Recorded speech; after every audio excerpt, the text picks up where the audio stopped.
राजू एक बैग लेकर घर के अंदर आया तो पूनम ने अपने पति से पूछा कि यह बैग किसका है। राजू ने पत्नी को कहा कि पापा का बैग है। यह सुनते ही पूजा बाधक गई और बोली, अभी अभी तो तुम्हारे पापा आए थे, एक हफ्ता भी उन्हें गए हुए नहीं हुआ और फिर से आ गए। ठीक है, तुम और तुम्हारे पापा रहो, मैं तो जा रही हूँ अपने मायके। पूजा ने जोर जोर से बात करने लगी जिससे आवाज बाहर वाले कमरे तक चली जाए। पापा उसकी बात सुन ले और वापस चले जाए। राजू ने पूजा को धीमे धीमे बोलने का इशारा किया पर पूजा को कोई फर्क नहीं पड़ा। उसने चिल्लाते हुए कहा कि मैं रोज रोज तुम्हारे पापा मम्मी को नहीं खिला पाऊंगी।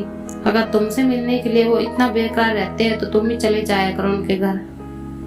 जब देखे यहाँ मुंह उठाकर क्यों आ जाते हैं। तभी राजू ने कहा कि मेरे पापा नहीं आए हैं, तुम्हारे पापा आए हैं। तुम्हारे भैया ने उन्हें घर से निकाल दिया है।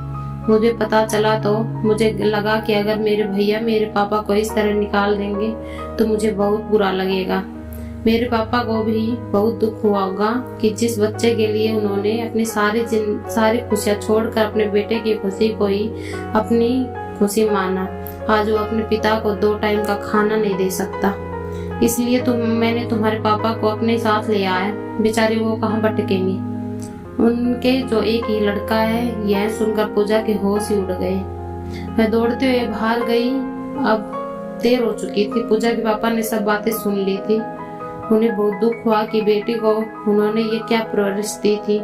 वो क्या निकली बेटा मेरे को घर से निकाल दिया और बेटी अपने ससुर को घर से निकालने में लगी है। उन्होंने राजू के हाथ से अपना बैग लिया और घर के सारे जाने लगे।